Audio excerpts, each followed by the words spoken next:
짠! 안녕하십니까 여러분들. 역사는 최태성! 우와! 자, 여러분들 맨 처음에 시작할 때는 누구나 다 두렵습니다. 저도 사실 매년 새 강의를 찍긴 하는데 매번 새로운 강의 찍을 때마다 이렇게 좀 두려워요. 이걸 내가 할 수 있는 건지 가능한 건지에 대한 그런 두려움이 있는데 벌써 여러분들 지금 조선시대까지 왔어요. 그런 것 같아요. 일단 하는 겁니다. 맨 처음은 좀 두렵고 힘들고 참 그 벽을 넘기 어려울 것 같지만 일단 하는 거예요. 일단 하고 부딪히면서 하나씩 하나씩 벽돌 깨기 식으로 이렇게 가다 보면 자신감이 붙고 그 자신감이 조금씩 쌓이면 어느 순간 눈 딱 떴을 때 이만큼 실력이 올라와 있고 내가 목표한 그 지점에 도달해 있는 것이죠. 자, 여러분들 너무 두려워하지 마시고요. 여러분 지금 여기까지 온 것만 해도 정말 대단한 겁니다. 이미 뭐 거의 반 온 거나 마찬가지잖아요. 그죠? 대단하시고요. 늘 여러분들 이렇게 응원하고 있으니까 우리 처음 시작하는 것 두려워하지 말고요. 일단 갑시다!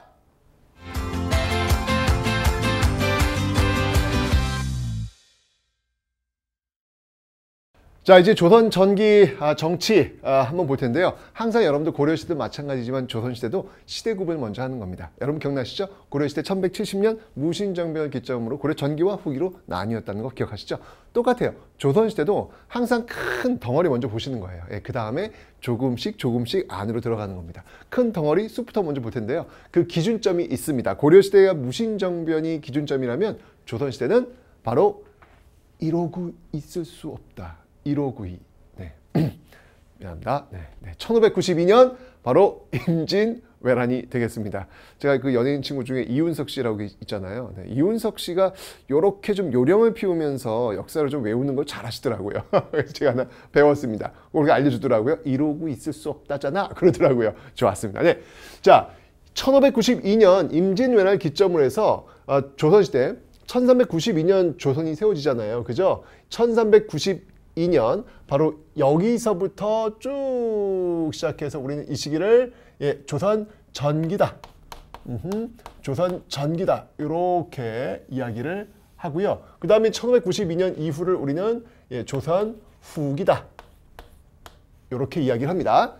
자, 그런데 이 조선 전기 이게 200년이에요. 정확히 1392년부터 1592년인데 이 200년의 시간을 다시 또 두 시기로 나눌 수 있어요. 왜 고려시대도 왜 고려 전기를 호족의 시대와 문벌 귀족 시대로 나눴잖아요. 똑같아요.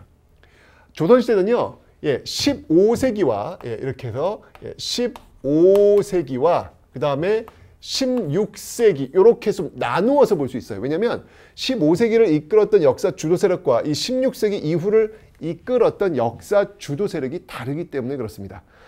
미리 말씀드린다면 15세기를 이끌었던 세력들은 바로 훈구 세력들, 그 다음에 16세기 이후는 여기 밑에 나오는 사림 세력들. 이들이 이제 조선시대를 이끌고 있다는 얘기예요. 고려시대 맨 처음에 초기에는 호족들이 그리고 문벌 귀족들이 이후에 이끌죠. 똑같아요. 훈구 세력들이 그리고 이후에는 사림 세력들이 이런 흐름으로 가고 있다는 것을 기억하시면 되겠습니다. 자, 그럼 한번 지금 다시 시기 구분 한번 해볼게요. 빠르게 한번 해보겠습니다.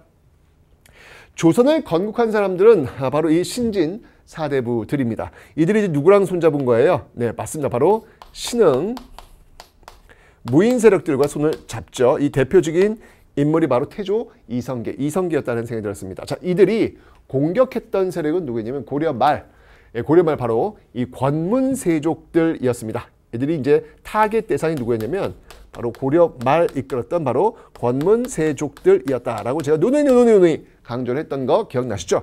자, 어떤 방식으로 이들을 공격해 들어갔는지 한번 볼 텐데요. 자, 정적 권력을 먼저 장악합니다. 그 사건이 무엇이었냐면 바로 위화도 회군이었습니다. 태조 이성계가 바로 최영이 요동을 정벌하라 라는 명을 내려서 그 명을 받고 갔는데 회군을 해요. 여러분들 군인이 회군한다는 얘기는 쿠데타라는 얘기예요. 아니면 죽는 거고요. 둘 중에 하나거든요. 네, 바로 쿠데타를 일으킨 것이죠. 그게 바로 위화도 회군이다 라고 제가 설명을 드렸습니다. 여기서 이제 이성계는 최영을 제거하고 우왕을 제거하고 권력을 장악하면서 공양왕을 이제 딱 앞에 세우는 어떤 그런 모습도 보이고 있습니다. 이게 정치적 권력의 획득이었다면 그 다음 경제적 권력의 획득. 자, 그 권력의 획득은요 바로 과전법 네, 이 과전법에 의해서 네, 이 권력을 획득하는 모습들이 나타나더라 라고 말씀드렸습니다. 과전법을 통해서 이 권문세조의 대농장을 몰수하고 신진사대부의 경제 기반을 강화시키는 모습들 있었습니다. 자, 이러면서 이 신진사대부가 이 조선을 건국하는 과정, 이게 보이고 있는데 사실 이 과정에서 신진사는 다시 나뉩니다. 어떻게 나뉘냐면 새로운 나라, 이제 고려 끝났다. 고려 500년 끝나고 새로운 나라를 세우자라고 하는 혁명파 사대부들과 어찌하여 신하가 임금을 폐할 수 있단 말인가? 있을 수 없는지 우리 성리학자들한테, 신진사대부는 여러분 성리학을 공부한 사람들이니까 이 성리학자들한테 있을 수 없는 일이야. 다수는 이 혁명 반대하죠. 그래서 이들은 고려 안에서 기억하자라고 하는 온건파 사대부, 이렇게 임의적으로 나누는 거. 이게 뭐야? 고유명사 그런 느낌은 아니고요. 그런 내용은 아니고요. 그러니까 이렇게 조선을 건국하자는 세력과 그렇지 않자는 세력을 좀 이렇게 구분을 짓기 위해서 제가 임의로 이렇게 혁명파, 온건파라는 용어를 지금 쓰고 있는 겁니다. 자, 이 혁명파 사대부는요, 네, 대표적인 인물이 있다면 누가 있을까요? 그렇죠. 뭐니 해도 도전입니다. 도전. 바로 정도전. 자, 있을 수 없는 일이다. 어떻게 신하가 임금을 피할 수 있단 말인가? 이 몸이 죽고 100번 고쳐 죽어 임양한 일편단심이야 가실 줄이 있으랴? 잘한다.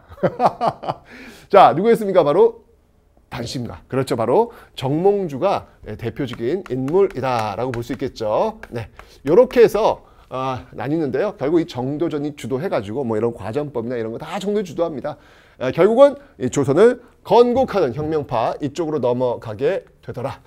자, 이 조선을 건국한 세력들은요, 자, 이제 수도를 한양으로 옮겼고, 이 한양을 중심으로 해서 중앙 집권화된 이 그런 모습들을 좀 추구할 수밖에 없는 것입니다. 이들은요, 중앙 집권을 추구합니다. 중앙 집권을 추구합니다. 당연하겠죠. 자신들이 있는 그곳을 강화시키는 거 너무 중요하니까요. 그죠? 자, 이러면서 이들은요, 이 중앙과 지방 행정 조직을 어떻게 개편하냐면, 중앙은 네, 의정부 6조 체제로, 중앙은 의정부 6조 체제로, 그리고 지방은 8도 체제로. 자, 이렇게 개편하면서 중앙 집권을 추구하는 그런 모습들이 보이고 있다라는 것입니다. 반면에 조선 건국에 참여하지 않은 세력도 있단 말이에요. 이 사람들은 어디 가냐면 우린 중앙으로 안 가. 조선 건국 우리 원치 않아. 이들은 바로 향촌으로 낙향합니다. 얘들은 향촌으로 낙향을 합니다. 향촌으로 낙향. 자, 이후에는 어떻게 했을까요? 자, 이후에는요, 네, 바로 그 향촌에서 자기들끼리 살 테니까 냅둬. 우리끼리 살 거야. 자치를 추구합니다. 그래서 이들 향촌 자치 추구. 향촌에서 자치를 추구하고 있더라라고 하는 모습들. 다르죠? 자, 이쪽은 중앙 집권 추구를 하고 이쪽은 향촌 자치를 추구하는 모습들 보이고 있습니다. 자, 이런 어떤 모습들이 바로 이 살인파로 연결되고 있더라라고 하는 것을 기억해 놓으시면 되겠습니다. 이 향촌 자치를 추구하는 과정 속에서 이들이 이제 이후에, 뭐 이전과 이후에 이들이 만들려고 했던 또는 가지려고 했던 조직이 있다면 대표적인 게 유향소, 서원, 그리고 향약, 이런 것들이 이제 이 살인파의 어떤 기반이 될 겁니다. 자, 한번 볼게요. 뭐가 있냐면 유향소, 여기서 이제 제가 다시 한번 설명드릴 거예요. 그 다음에 서원, 인재를 양성하고, 그 다음에 농민들을 통제하기 위한 향약, 네, 이런 것들을 통해 가지고 또 이런 것들을 통해 가지고 향촌에서 이 자치적인 어떤 그 권력을 행사하려는 모습들이 나타나게 될 것입니다. 지방에서 말이죠. 자, 이런 어떤 그 틀 속에서 이제 15세기 지나가는데, 자, 그 과정 속에서 이 훈구 세력들, 근데 이름이 훈구야, 뭔가 오렐 구자, 뭔가 느낌이 안 좋죠. 시간이 흘러갔다는 얘기네. 그럼 이들도 역시 고인물이 되겠네.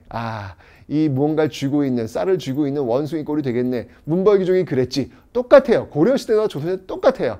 뭔가 시간이 지나면서 이들은 부정과 부패한 어떤 그런 모습들과 연루될 수밖에 없다는 이야기죠. 이게 바로 이제 훈구파.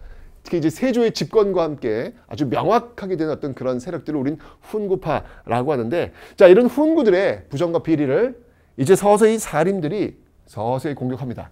이 중앙에 뭘 장악하면서 바로 이 3사라고 하는 언론 기관이 있어요. 제가 설명드릴 거예요. 사관원, 사헌부, 홍문관. 바로 이 훈구들의 이 부정과 비리를 고발합니다. 라는 것들을 하는 그런 어떤 관직이거든요. 이 3세를 장악하면서 이 훈구들을 공격하죠. 하지만 훈구는 여러분들 여전히 힘이 있단 말이에요. 이것들 봐라. 좀 많이 컸는데? 있을 수 없지. 라고 해서 그들의 힘을 바탕으로 해서 바로 이렇게 3세를 통해서 압박해 들어오고 있는 이 사림들을 아주 혼을 내주죠. 그게 바로 빨간 굵은 줄, 바로 사화라는 겁니다. 사림이 화를 입었다. 사림이 화를 입었다. 이렇게 이제 해석할 수도 있는데, 이렇게 엄청난 압박을 주면서 사림이 결국 큰 피해를 입지만, 그럼에도 불구하고 사림은 여러분들 그 다음 시대를 책임질 수 있는 시대 정신 그리고 비전을 갖고 있었던 세력들, 그 당시엔 실패할런지 모르겠지만 역사라고 하는 건요, 늘 인간의 자유의지의 확대, 부정과 비리에서 투명한 사회로 가는 어떤 그 역사의 수레바퀴를 거꾸로 돌릴 수는 없어요.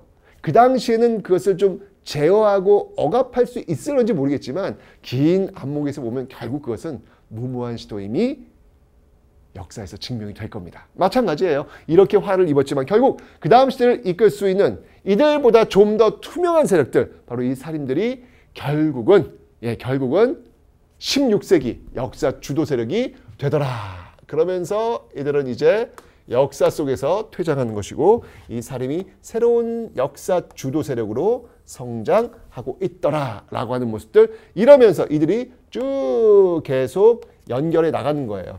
이들은 나중에 여러분 16세기에 같이 어울린다, 같은 마음이 맞는 사람끼리 어울린다라고 해가지고 붕당 정치라 그래. 붕당 정치, 벗붕자, 붕당 정치.